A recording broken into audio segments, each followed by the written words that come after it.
Cześć! W dzisiejszym odcinku Muzycznego Subiektywu mała dogrywka. Dodatek do epizodu o Thin Lizzy. Szykując go, dokonałem pewnych cięć. Nie chciałem, żeby odcinek był za długi, ale wasze żywe reakcje i komentarze sprawiły, że postanowiłem wrócić do pominiętych kwestii. Jeśli ktoś nie widział tamtego epizodu, zachęcam, zacznijcie od niego. A jeśli ktoś jest znawcą tematu, to zachęcam do komentowania. Ciekaw jestem, czy to, co dzisiaj usłyszycie, będzie dla was jakąś nowością, czy może o wszystkim już wiedzieliście i żadnej Ameryki nie odkryłem. Bez przedłużania. Przed wami 10, a może więcej, ciekawostek o Thin Lizzy. Gotowi? No to jedziemy.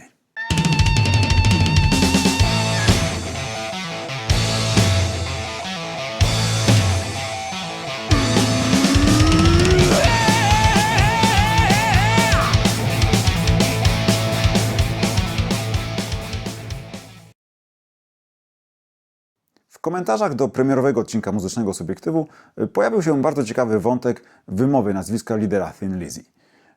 Jak to z tym naprawdę jest? Czy powinno się mówić Lynott, czy może jednak Lynott? A może nie ma jednej poprawnej odpowiedzi?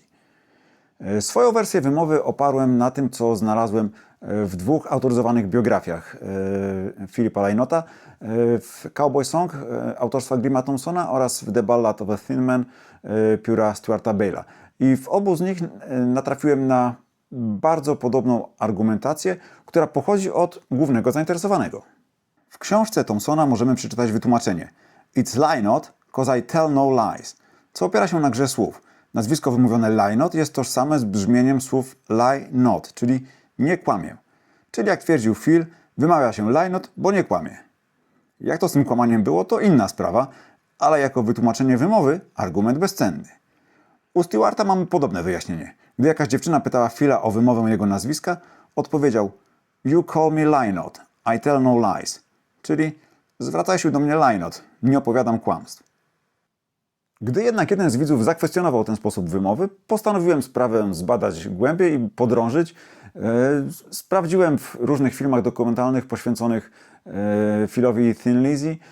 Sprawdziłem też w nagraniach BBC, ponieważ prezenterzy radiowi mieli ten zwyczaj, że gdy prezentowali nową, mało znaną kapelę, to podawali jej skład. I to, co tam znalazłem, uspokoiło mnie. Zresztą sami posłuchajcie. Now, Top of the Pops features some Irish heavyweights. Newly arrived in London is a team called Thin Lizzy, consisting of three guys who've all had great experience with various groups. Now, once there were five, but the present trio consists of Philip Lynott vocals and bass, Brian Darling drums, and Eric Bell lead guitar. At their heart was lead singer Philip Lynott. Welcome to Phil Lynott. Welcome to the Skylab. Leader of Thin Lizzy, Phil Lynott was a true rock and roll animal. Philomena Lynott moved to England to find a job. She fell in love with a black man named Cecil Paris and became pregnant. On August 20th, 1949, she gave birth to her first child, Philip Paris Lynott. Gary and Phil Lynott grew up together in the music business. Kiedy jednak już byłem pewien swojej racji, natrafiłem na wypowiedź Erika Bella, a potem jeszcze kilku innych osób, które mówiły Lynott. And it's a band called Orphanage, and Phil Lynott was the singer. Got together with Brian Downey and a young guy called Phil Lynott, who were in a band called Orphanage, to start Thin Lizzy. And the sad news this evening is that Phil Lynott is dead. Przyznam, że zgłupiałem. A potem trafiłem jeszcze na taki oto uroczy filmik z udziałem dwóch Irlandczyków. Probably the biggest two Irish legends ever. Phil Lynott and Paul McGrath. It's Lynott. Don't ever say Lynott. Phil Lynott, lad. You're so wrong. Oh my God! You're Believe so wrong. me, I'm from the south. You're up there calling him Lynott like a load of fucking... I'm from closer to Dublin than you are. I lived there, went to college there. No, I would say Belfast is more... I used to suck off the Phil Lynott statue in Dublin. Lynott. Lad. And I'm not even like, this is... it's just so wrong. Do you know what I mean? It's so It's wrong. Phil Lynott. Wygląda na to, że nawet sami rodacy Phila nie są zgodni co do tego, jak należy wymawiać jego nazwisko. Zatem można chyba uznać, że obie wersje są poprawne. Ja pozostanę przy tej, którą obrałem na samym początku, ale jeżeli komuś podoba się bardziej mówić Lynott, to proszę bardzo, bo najwyraźniej tak też można. Chodzi oczywiście o słynną Whiskey in the Jar. Jak to się powinno tłumaczyć? Czy ona była w słoiku, czy może jednak w dzbanku? Jeżeli weźmiemy pod uwagę najbardziej popularne tłumaczenie słowa jar, no to mowa oczywiście o szklanym słoiku. Jeżeli sobie przypomniemy gadżet reklamowy, który menadżerowie Thin Lizzy wysłali do prezenterów radiowych, promując Whiskey in the Jar, no to przypomnijmy sobie, że wysyłali szklany słoik z whisky w środku. Ale jar możemy też tłumaczyć, na przykład tak jak we frazie a jar of lemonade, jako dzbanek. Tutaj nie chodzi przecież o lemoniadę w słoiku, tylko w dzbanku. Można też się spotkać z tłumaczeniem, że jar oznacza kufel piwa, a zatem nasza whisky mogła być nalana do dzbanka lub do kufla. O jakie naczynie zatem chodzi? Myślę, że rozstrzygającym argumentem będzie tutaj czas powstania utworu. Oczywiście, jak to w przypadku tradycyjnych folkowych piosenek bywa, nie znamy ani autora słów, ani dokładnej daty powstania utworu, ale badacze folkowi celują mniej więcej w połowę XVII wieku, argumentując to tym, że piosenka bardzo przypomina ballady poświęcone autentycznie żyjącemu rozbójnikowi, grasującemu po irlandzkich drogach, Patrickowi Flemingowi, który został złapany i powieszony w 1650 roku. Historia Fleminga ma w sobie coś z opowieści o Robin Hoodzie czy Janosiku. To był rozbójnik, który napadał przede wszystkim na angielskich podróżnych, angielskich bogaczy. W związku z tym przez irlandzkie pospólstwo, przez gmin był utożsamiany z patriotą, bohaterem i przez to wielbiony potem w piosenkach. Jeśli zatem przyjmiemy za datę powstania utworu drugą połowę XVII wieku, no to oczywistym staje się, że nie może być w niej mowy o szklanym słoiku, który został wymyślony dopiero w 1858 roku przez Johna Landisa Masona, a ulepszony na początku XX wieku przez Johanna Wecka. Stąd popularne określenie przetworów w słoiku weki. Zatem w piosence najprawdopodobniej chodzi o gliniany dzban lub dzbanek. A o co chodzi w samej piosence? Jest to historia rabusia, tak zwanego highwaymana, który napada na kapitana Farrella, brytyjskiego oficera lub urzędnika, zabiera mu złoto, a następnie udaje się do swojej żony lub kochanki Molly. I jak to bywa w przypadku tradycyjnych folkowych piosenek, istnieją różne warianty tekstu, czasami różniące się detalami typu różne imiona, różne nazwiska, a czasami jakimiś elementami fabuły. I tak jest w przypadku tej piosenki. Wersja Thin Lizzy jest krótsza i opowiada trochę inną historię niż ta śpiewana chociażby przez The Dubliners, wersja dłuższa, oryginalna. W wersji Thin Lizzy nasz rabuś jest po prostu zaskoczony nad ranem przez kapitana Farrella, który najprawdopodobniej sam go wytropił. Obudzony rabuś zabija kapitana strzałami z swoich pistoletów, ale i tak trafia za kratki. W wersji tej dłuższej, oryginalnej to dziewczyna wydaje naszego bohatera, a dodatkowo zabiera mu rapier, zaś ładunki z prochem opróżnia i nalewa w miejsce prochu wodę, przez co nasz zaskoczony bohater nie może się bronić, zostaje schwytany. Jakby nie było, w obu wersjach kończą marnie przez kobietę. Okej, a o co chodzi w tych bezsensownych refrenach?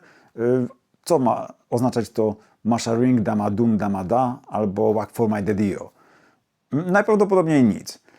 Folkowe piosenki irlandzkie czy szkockie często mają w sobie w tekście takie zbitki nonsensownych słów, które służą tylko pociągnięciu melodii i tylko takiej funkcji, powiedzmy, zabawowej, nie niosą ze sobą żadnego przesłania, żadnej treści. I najprawdopodobniej tak jest też w tym przypadku. Możecie się spotkać z tłumaczeniami, że to Whack for my daddy-o tłumaczy się, że to jest wypij czy wypijmy za mojego starego, ale nie ma co do tego pewności.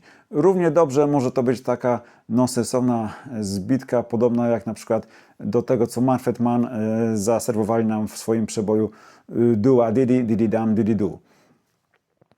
Najbezpieczniej będzie chyba uznać, że te słowa za dużo nie znaczą, a sam refren pełni rolę takiego przerywnika w opowieści, czegoś w stylu napijmy się jeszcze, a ja pociągnę opowieść dalej, czy będę śpiewał dalej. Co ciekawe, w samym nagraniu Thin Lizzy Phil nie gra na basie, tylko na gitarze rytmicznej, a w utworze nie ma zarejestrowanej w ogóle ścieżki basu. A jeżeli ktoś, tak jak ja, lubi szanty, to dopowiem, że wiele lat temu polski zespół Packet przygotował swoją wersję Whiskey in the Jar pod tytułem Pod jodłą. Tam tylko pierwsza zwrotka tak naprawdę nawiązuje do treści utworu oryginalnego. Reszta to jest, można powiedzieć, licencja poetyka, ale słucha się tego bardzo przyjemnie,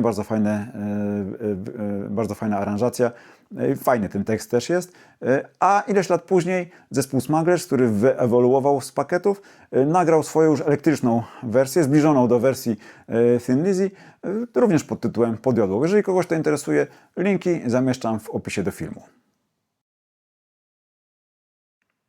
W odcinku o Thin Lizzy wspominałem, że ich słynne logo zaprojektował przyjaciel zespołu Jim Fitzpatrick, a swój debiut miało na tylnej okładce płyty Nightlife w roku 1974. Ale historia, jak to zwykle bywa, jest dłuższa i ciekawsza. Tak naprawdę początków prac nad takim logotypem, który mógłby być wykorzystywany później na kolejnych płytach Thin Lizzy, sięgają czasu poprzedniej płyty, czyli Vagabonds of the Western World. Wtedy projektem logotypu, który znalazł się na okładce tego albumu, zajmował się Tim Booth.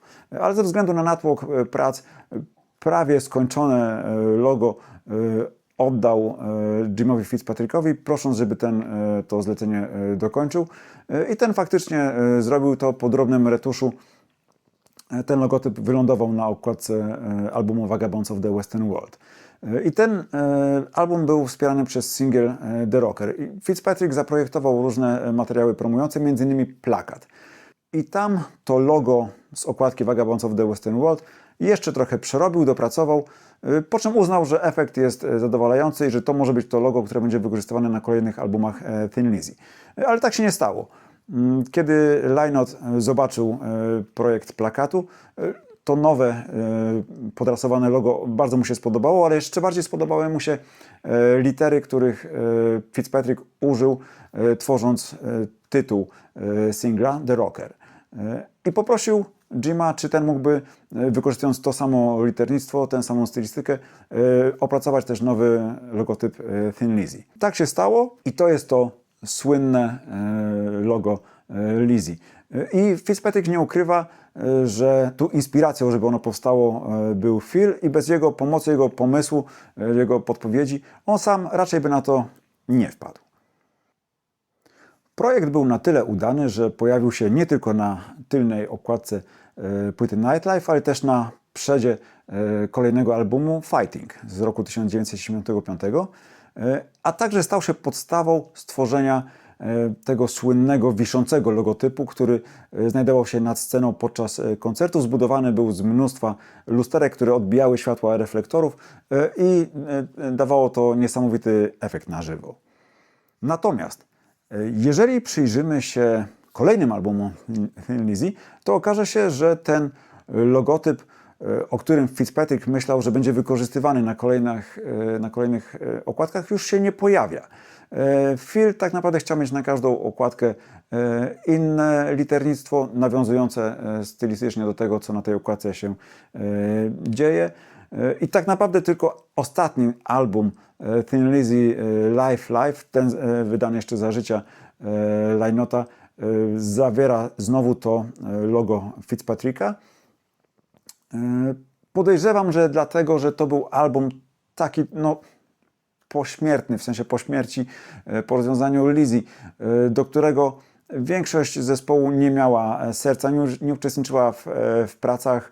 Goran mówi, że nigdy go nawet nie obsłuchał w całości i zakładam, że Lynott tutaj też poszedł trochę tak po najmniejszej linii oporu, wykorzystał to, co już mieli, czym dysponowali. Natomiast to logo po śmierci Phila stało się, powiedzmy, tym oficjalnym logotypem, wykorzystywanym już potem na wszystkich kolejnych materiałach, czy to na kolejnych wydawnictwach składankowych, czy jakichś dokumentach DVD, czy na koszulkach, tak, t-shirtach, czy na jeszcze jakichś innych gadżetach merchandisingowych. Tak, i to jest to logo, które przynajmniej fanom rocka nieodmiennie się z Thin Lizzy kojarzy. To, że przez Lizzy przewinęła się cała plejada gitarzystów, wie każdy fan. Ale to, że było ich jeszcze kilku, o których się rzadko wspomina, może już niekoniecznie. Przede wszystkim, jeśli myślicie, że dwie gitary zagościły w zespole wraz z przyjściem Briana Robertsona i Scotta Gorhama, no to bardzo się mylicie.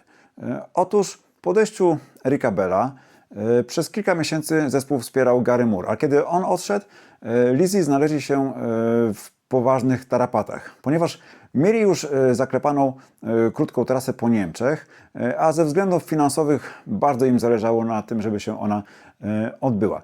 Zaczęto więc na gwałt szukać uzupełnienia składu i dokoptowano aż dwóch gitarzystów. Grającego wcześniej w Atomic Rooster Johna Kahna oraz pogrywającego w Steve Ellis Band Endego G, niemieckiego gitarzystę, którego Phil i Brian poznali na przyjęciu i zaprosili do współpracy, jak tylko się okazało, że facet gra na gitarze. W tym składzie zespół odbył przez 2 dni próby, a potem zapakowali się na prom i popłynęli na kontynent, a stamtąd pojechali do Niemiec.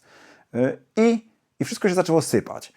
Na trasie okazało się, że Andy G jest ok, pomaga zespołowi też jako tłumacz, natomiast John Kahn zaczął stwarzać problemy takie gwiazdorskie, problemy oczekiwał gwiazdorskiego traktowania, gwiazdorskich warunków, a tych zespół zapewnić nie mógł. Punktem zapalnym, jak wspominają muzycy, było przede wszystkim noszenie sprzętu. Lizzy nie stać było na to, żeby mieli ludzi od wszystkiego, technicznych, od pomocy przy wszystkim, więc każdy nosił swój sprzęt za siebie, natomiast John Kahn oczekiwał, że ten sprzęt będzie noszony za niego. To był jeden z tych powodów, które przepełniały czarę goryczy. W pewnym momencie Brian Downey miał już dosyć i stwierdził, że kończy to, odchodzi z zespołu, więc trasę trzeba było tak naprawdę odwołać w trakcie, trzeba było odwołać też ważny występ na festiwalu w Holandii i zespół, jak niepyszny, spakował manatki i wrócił do domu. To był też ten moment, kiedy tak naprawdę ważyły się losy całego zespołu. Phil zastanawiał się, czy nie zaorać tego i nie stworzyć nowego projektu. Na szczęście zachęcony podniesieniem pensji Downey wrócił do zespołu, przynajmniej na czas, kiedy znajdą na przesłuchaniach tych odpowiednich gitarzystów. No, ponieważ do zespołu udało się znaleźć Briana Robertsona i Scotta Gorhama, no to Brian nie musiał się zastanawiać i wahać, czy w zespole zostać. Ten nowy skład naprawdę miał przed sobą przyszłość i to było od początku widać. Teraz 2 słowa w obronie Johna Kahna, bo mówi się właśnie o tym jego gwiazdorskim podejściu, o tym nienoszeniu sprzętu, ale wygrzebałem informację, że miał swoje powody. Otóż po odejściu z Atomic Rooster założył zespół Bullet, potem przemianowany na Hardstaff i z tym zespołem, będąc w trasie w Belgii, miał poważny wypadek, od którego zaczęły się jego problemy z plecami i z kręgosłupem. I ponoć właśnie dlatego nie chciał, czy raczej nie mógł nosić swojego sprzętu. Natomiast czemu nie powiedział tego wprost kolegom z zespołu, pozostaje dla mnie zagadką. A co z tym Andym G? Skoro był ok, to czemu nie zaproszono go do zespołu i nie szukano tylko jednego gitarzysty? Otóż Andy był związany kontraktem z inną wytwórnią i nie mógł po prostu uczestniczyć w pracach studyjnych. Mógł pomagać na koncertach, natomiast nie mógł pojawić się w studiu, więc dla Lizzy był tak naprawdę bezużyteczny. Dlatego szukano 2 gitarzystów, a nie tylko jednego. W kilka lat później przez szeregi Thin Lizzy przewinął się jeszcze jeden gitarzysta. Podczas trasy promującej album Black Rose dołączył do zespołu na koncerty w Japonii w 1979 roku Dave Flett, grający wcześniej na gitarze w Manfred Mann's Earth Band. Jak wiemy z odcinka Thin Lizzy, na tej trasie promującej Black Rose Gary Moore w pewnym momencie zawinął się i zostawił chłopaków tak naprawdę na lodzie. Zastąpił go ściągnięty szybko z Wielkiej Brytanii Midge Ure. Natomiast na tych koncertach w Japonii dołączył jeszcze Dave Flett, dzięki czemu Ure mógł przeskakiwać na klawisze tam, gdzie to było potrzebne, a kiedy klawisze nie były niezbędne, grali na 3 gitary. Po powrocie na wyspy Dave Flett wsparł Lizzy jeszcze na kilku koncertach i po cichu liczył, że zostanie zaproszony do składu, ale tak się nie stało. Ostatecznie to miejsce, ten wakat gitarzysty zajął Snowy White. Midge nie miał tego w ogóle w planach, no a Fleta zespół nie wybrał. Dlaczego? Prawdopodobnie nie pasowała reszcie muzyków jego chorobliwa nerwowość. Jak Brian Downey wspomina, był świetnym gitarzystą, ale jednocześnie chodzącym kłębkiem nerwów, który tak naprawdę żygał przed każdym koncertem. Słynny blues, który na stałe znalazł się w koncertowej setliście Thin Lizzy, powstał w okresie, kiedy w zespole po odejściu Erika Bella na kilka miesięcy zagościł Gary Moore, zanim ustalił się jeszcze ten złoty skład Thin Lizzy. Był to również haczyk, na który menadżerowie Thin Lizzy złapali wytwórnię Phonogram w momencie, kiedy już po dojściu do zespołu Robertsona i Gorama na gwałt szukano i desperacko szukano kontraktu płytowego, po tym jak Decca Records stwierdziła, że jednak nie będzie przedłużała współpracy z Thin Lizzy. W tym też okresie z zespołem rozstał się Ted Carroll, jeden z dwóch dotychczasowych menadżerów. W związku z tym jego obowiązki przejął Chris O'Donnell i zespołem o tej porze zarządzali dwaj Chrisowie, Chris Morrison i Chris O'Donnell. Ted Carroll wrócił do tego, co lubił najbardziej, czyli kierowania swoim sklepem płytowym, ale pozostał lojalny wobec Lizzy i kiedy w jego sklepie pojawił się przedstawiciel wytwórni Phonogram, Nigel Grange, Carroll szepnął mu słówko o tym, że Lizzy szuka nowego kontraktu. Grange zaprosił obu Chrisów na spotkanie, a ci w trakcie pogawędki zaprezentowali materiał, który zespół szykuje na nowy album i puścili m.in. Still in Love with You. Zauroczony solówką Gary'ego Moore'a, Grange zapytał, czy to jest dzieło tego młodego, utalentowanego 17-latka z Glasgow, mając na myśli Robertsona. Morrison chciał sprostować, ale O'Donnell zareagował błyskawicznie, kopnął go pod stołem w kostkę i bezczelnie przytaknął, że tak, to jest dzieło Robertsona. I Grange przez wiele lat żył w tej nieświadomości. Utwór ukazał się ostatecznie na płycie Nightlife, przy czym został nagrany praktycznie cały na nowo. Zmieniono też partie wokalne Gary'ego Moore'a, zastąpił go szkocki wokalista Frankie Miller. Ten sam, który w kilka lat później będzie odpowiedzialny za awanturę w klubie Speakeasy i za fakt, że Brian Robertson został zraniony butelką w rękę, przez co trasę promującą Johnny the Fox po Stanach trzeba było odwołać. Natomiast w tym utworze zostało zachowane oryginalne solo Gary'ego Moore'a. Dlaczego? Bo Brian Robertson odmówił zagrania w tym numerze. Stwierdził, że solówka Moore'a jest świetna i że nie należy jej ruszać i on się absolutnie tego nie podejmie. Tak więc na płycie zostało zachowane to oryginalne solo, a Brian Robertson odcisnął swoje piętno na tym utworze dopiero na wersjach koncertowych. Zresztą też genialnie. Warto też dodać, kończąc wątek Still in Love with You, że utwór ten doczekał się kilku wersji coverowych, w tym m.in. przygotowanej przez Sade. Mam wrażenie, że w odcinku o Thin Lizzy Briana Robertsona potraktowałem trochę po macoszemu, więc dzisiaj jeszcze jedna historia z jego udziałem, a mianowicie historia jego dojścia do zespołu. Robbo, bo taką ma ksywę, pomijając jego porywczy charakter i niesamowity tupet, jest świetnym muzykiem. Jest gruntownie wykształcony. Jego tata był saksofonistą i klarnecistą. Dzięki mamie od najmłodszych lat uczył się gry na pianinie. Jest też multiinstrumentalistą, potrafi grać m.in. na perkusji. Jednocześnie dzięki trudnemu charakterowi był w młodości wywalany z kolejnych szkół, m.in. z Akademii Muzycznej czy ze szkoły plastycznej, a także ze sklepu z płytami, gdzie pracował, za podkładanie płyt, podobnie jak Scott Gorham. Z Thin Lizzy spotkał się po raz pierwszy pod koniec roku 1973, kiedy zespół grał koncert nieopodal Glasgow.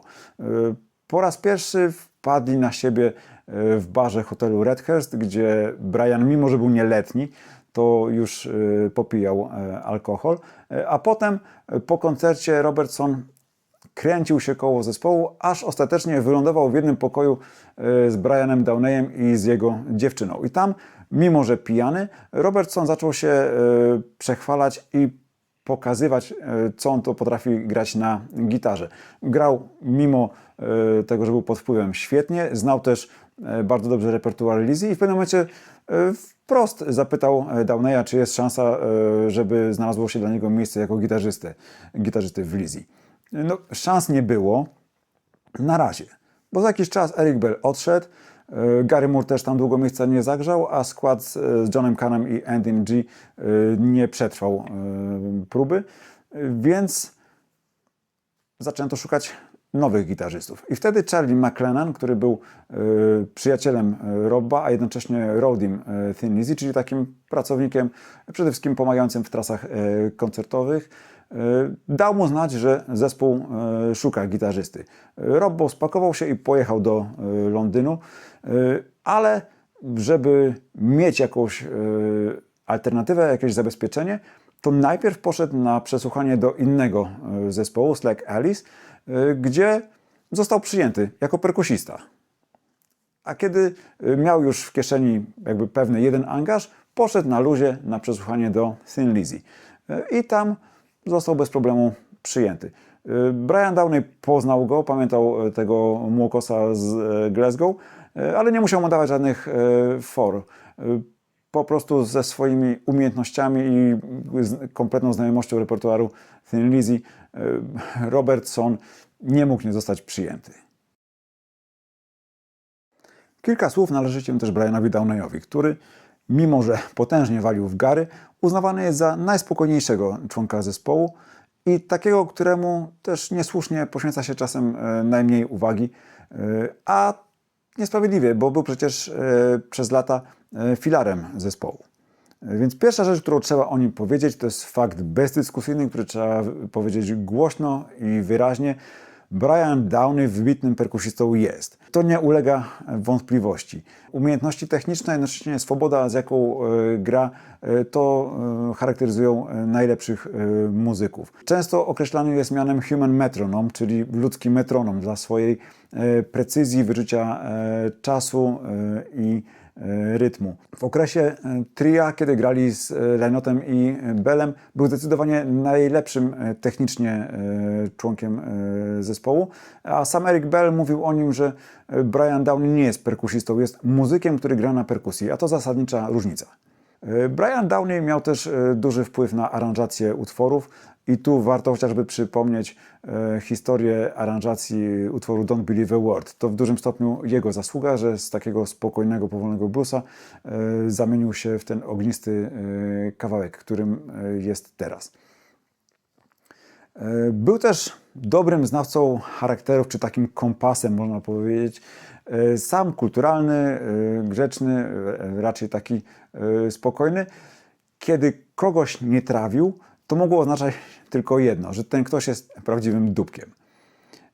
Ale za co ja najbardziej szanuję Briana Downeya, to jest nie tylko jego wkład w muzykę Lizzy, ale też fakt, że był człowiekiem, który potrafił powiedzieć stop, który potrafił odejść z zespołu, kiedy miał dość, kiedy źle się czuł z tym, jaka jest atmosfera w zespole i potrafił zająć się ważniejszymi dla niego sprawami rodzinnymi. Szanuję go za to, że potrafił się wyrwać z tego rock'n'rollowego cyrku, także kiedy był w zespole i potrafił na przykład zniknąć na ryby. Robił to często, robił to bardzo chętnie, potrafił zniknąć na dłuższy czas i nikt ani w biurze, ani w zespole nie wiedział, gdzie on się dokładnie znajduje. To były czasy oczywiście, kiedy nie było jeszcze komórek, jakichś lokalizacji, GPS-ów, więc Brian zaszywał się gdzieś z wędką i potrafił po prostu raz na kilka dni, czy powiedzmy raz w tygodniu znaleźć gdzieś telefon, z którego dzwonił do biura, pytał, czy jest potrzebny, czy coś się kroi. Jeśli nie, to odkładał słuchawkę i znowu znikał na jakiś czas. Także za to go naprawdę szanuję i szkoda, że Phil też nie potrafił tak wziąć na wstrzymanie i tak wyluzować. Być może sprawy wtedy potoczyłyby się zupełnie inaczej. Pewnie mało kto wie, ale Inspiracją do tytułu kultowego albumu koncertowego Life and Dangerous były słowa menadżera The Clash Berniego Rhodesa. Oryginalnie album miał się nazywać Thin Lizzy Live, miał mieć też inną okładkę, a elementem promocji płyty miało być nagranie filmu koncertowego, na którym obok Thin Lizzy wystąpi jeszcze zespół supportujący. Propozycja została złożona Clashom, ale ich menadżer Bernie Rhodes odmówił, stwierdzając, że The Clash to jest zespół polityczny i wszystko, co robią, musi mieć w sobie pierwiastek tej polityki i niebezpieczeństwa, bycia niebezpiecznym. Rhodes użył tu w zależności od źródła słowa danger lub właśnie dangerous i to zainspirowało Chrisa O'Donnella, menadżera Thin Lizzy, i Phila Lynota i natchnęło ich do zmiany tytułu. Wstrzymano pracę nad okładką, czy w zasadzie chyba już nawet wydruk tej okładki. Zmieniono tytuł, zmieniono zdjęcie na to słynne, przedstawiające Phila w takiej pozycji triumfalnej. Natomiast nie powiedziano o tym pozostałym członkom zespołu, więc przez chwilę Gorham, Downey czy Robertson, oni byli dangerous. A jeśli chodzi o sam ten aspekt niebezpieczeństwa, to warto też przyjrzeć się zdjęciom, które są umieszczone wewnątrz albumu, w wewnętrznej stronie okładki. Na płytach CD to tego trudno dostrzec, pewnie lepiej na płytach winylowych. Generalnie wśród zdjęć koncertowych znajduje się jedno, które przedstawia konsoletę w studiu. Ale na tej konsolecie Phil uparł się, żeby dodać kilka elementów. Znajdziemy tam więc zwinięty w rulonik banknot, słomkę, żyletkę i kubkę jakiegoś białego proszku. No, dodanie tych elementów, które stanowiły wówczas stały składnik ich gwiazdorskiego życia, wydawało mu się na tym etapie najwyraźniej tylko dobrym żartem. W okresie koncertów promujących Life and Dangerous Thin Lizzy stali się też nieoczekiwanie kwintetem. Piątym członkiem zespołu został Derek. Niespełna metrowa maskotka Bigla, którą Brian Robertson kupił na stacji benzynowej w Niemczech. I od tej pory stali się nierozłączni. Brian uznał, że trzymanie takiego psa na rękach, a w zasadzie w jednej ręce, bo w drugiej zwykle trzymał butelkę czarnego Johnny Walkera, będzie niezłym wabikiem na dziewczyny. No, potrzebował jakiejś przewagi w rywalizacji z przystojnym Philem. Pomysł chwycił i faktycznie dziewczyny Derekiem się interesowały i cały zespół wiedział o tym. Jeżeli w klubie była jakaś dziewczyna z Derekiem, to było wiadomo, że jest zarezerwowana i żeby ją zostawić w spokoju, chyba że ktoś chce być obitym przez Robertsona. Brian zabierał Dereka też niejednokrotnie na scenę, umieszczał go na wzmacniaczach i wtedy Phil, przedstawiając zespół, wołał też "And all the way from Germany, Derek the Dog!" Phil wielokrotnie podkreślał swoje korzenie i związek z Irlandią, ale od polityki trzymał się raczej z daleka. Jednak na oryginalnym wydaniu Chinatown, na papierowej kopercie, w którą pakowana jest płyta winylowa, oprócz standardowych podziękowań, tak zwanych po angielsku credits, udało się przemycić też trochę bardziej zaangażowanych tekstów.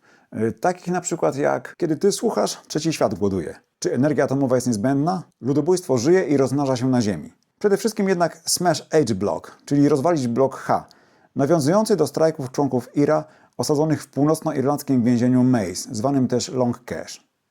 Co ciekawe, wśród osób wymienionych na kopercie widnieje też papież Jan Paweł II, nazwany tam dobrym człowiekiem.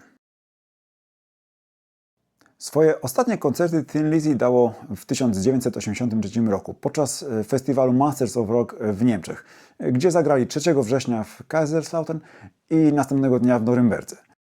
Festiwalowy line-up tworzyli obok nich Twisted Sister, Blue Oyster Cult, Meat Loaf, Saxon, Motorhead i Whitesnake. W ekipie Lemiego grał wtedy na gitarze Brian Robertson.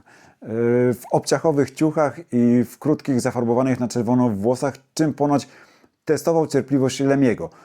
uważając, że zespół tak naprawdę wziął go do składu ze względu na jego rock'n'rollowy wygląd, a nie umiejętności muzyczne. W drodze na koncert do Kaiserslautern jakimś cudem na niemieckich autostradach zgubili się Brian Downey i Scott Gorham i istniała realna obawa, że na koncert nie dotrą. Phil panikował i wtedy Robbo zaproponował, że no to on może skoczyć na drugą gitarę, a za garami może siąść Phil Taylor z Motorheadu, wielki fan Lizzy. Zrobiono nawet na szybko próbę i ten mieszany skład był już gotowy do wejścia na scenę, kiedy zjawili się spóźnialscy. I ostatecznie ten przedostatni koncert w swojej karierze Lizzy zagrało w pełnym składzie. No, Phil Taylor był niepocieszony. Oprócz oficjalnej dyskografii Thin Lizzy i Phil Lynott zostawili po sobie mnóstwo innych numerów. Są to strony A i B singli nie umieszczane na płytach długogrających, czy piosenki tylko w wersjach demo. Jakiś czas temu chyba cała oficjalna dyskografia została wydana w wersjach deluxe, więc do każdej płyty dołączona jest dodatkowa płyta zawierająca takie różne rarytasy, ale jeżeli ktoś nie chce jeszcze raz kupować całej dyskografii i chciałby mieć tylko wybór tych perełek, to można szukać na innych wydawnictwach. Na streamingu, między innymi na Spotify czy Apple Music, znajdziecie taką składankę Decca Era i Mercury Rarities, na której znajduje się mnóstwo takich mało znanych numerów. Jest też potężna składanka 6 czy 7 płytowa, jedna płyta jest chyba DVD, Rock Legends, na której również jest duży wybór nagrań właśnie demo, alternatywnych wersji czy numerów nigdzie indziej niepublikowanych. Jest też świetna składanka, która nie jest oficjalna, Philip the Man and His Music. 7 płyt, mnóstwo właśnie takich perełek, rarytasów. Pozycja, powiedziałbym, obowiązkowa dla fana. Dostępna do znalezienia na YouTubie, więc jeśli ktoś jest zainteresowany, to szukajcie. Wybór takich rarytasów przygotowałem na jeszcze jednej playliście, którą znajdziecie tutaj na kanale Muzyczny Subiektyw. Zapraszam do słuchania i dziękuję za Waszą uwagę, za Wasz czas. Zachęcam do udostępniania, komentowania, lajkowania i subskrybowania. Zapraszam też na fanpage Muzycznego Subiektywu na Facebooku. Tam będziecie mogli znaleźć więcej ciekawostek czy muzycznych polecajek. A jeśli ktoś miałby ochotę wesprzeć kanał, jego rozwój, to teraz jest już taka możliwość. Link znajdziecie w opisie filmu i w opisie kanału. Serdecznie dziękuję za okazywane przez Was wsparcie i do zobaczenia niebawem.